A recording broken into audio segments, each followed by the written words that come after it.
going on, guys? Your Shonen Bro Icy here. We actually managed to check out the new Blue Lock movie, Blue Lock episode Nagi, early thanks to Crunchyroll and Sony Pictures UK.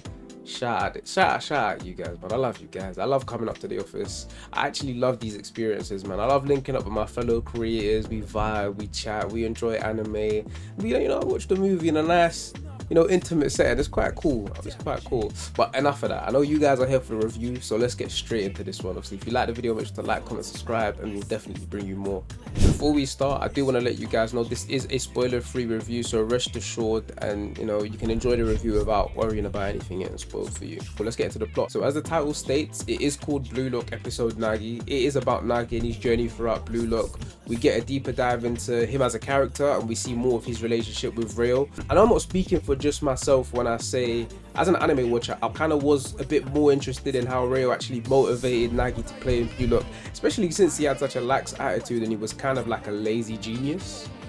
And although IceyAyyz wasn't the main character here, he did contribute to the plot in a favorable way, and it wasn't too much it wasn't in your face too much. You still saw Nagi as the main character. He did still shine. Although the title does say Blue Lock the movie episode Nagi, and you do follow Nagi around, it did kind of feel like a Blue Lock recap. It just felt like a long recap episode, and I'm obviously saying this coming from a viewpoint of someone who's watched the anime. I've even read the manga a bit. I kind of stopped because it was getting too good. However, I feel like if you come into this without watching Blue Lock, without knowing what Blue Lock is, you can still enjoy it, and you can still appreciate the sick shots, you can still appreciate the plot, X, Y, and Z. Blue Lock did stick to its guns with the animation, but it wasn't much different from the anime. There were some sick shots, but it isn't anything different from what we've already seen before. And what I mean by that is, it didn't scream cinematic.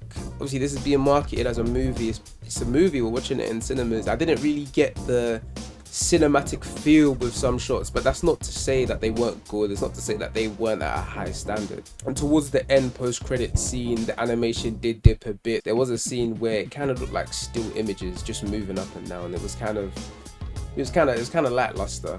And it was such a shame too, because throughout the whole, actual movie, it was great, innit? It was like Blue Lock standard.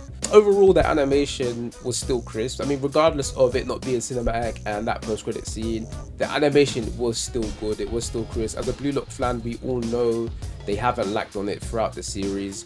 There were a few top-down CGI shots, but that only lasted a couple of seconds, maybe like 1 or 2 at max in certain scenes. And I personally, I'm not mad at it. I don't actually mind CGI shots. I mean, I don't really know what goes into it when it comes into like the animation world, or if it's easier to do those shots from certain angles. But personally, it didn't take away from the ambience. It didn't take away from the feel for me. It was, the animation was still good for me. You all know Blue Lock soundtracks go crazy. I listen to it when I'm in the gym. I listen to it in daily life. I listen to it when I even live stream. Link in bio.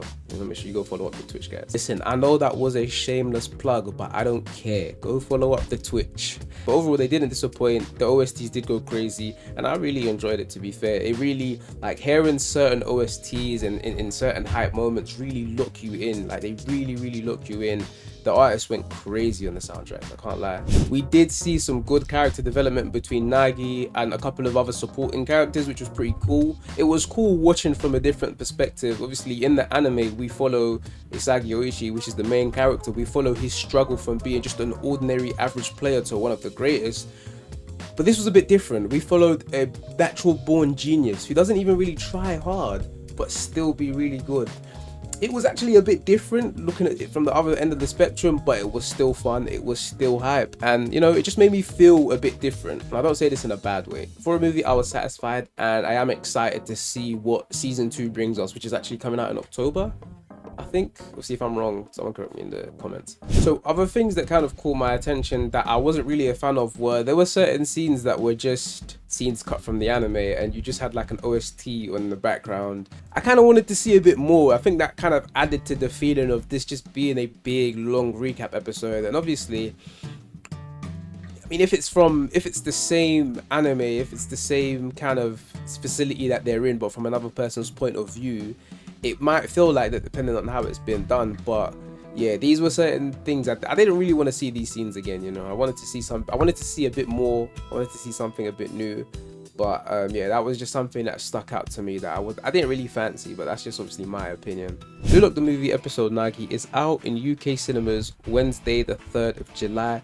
Make sure you lock in, guys. Make sure you lock in. If you like this video, make sure to like, comment, subscribe, guys, and we'll be sure to bring you more videos like this. Peace.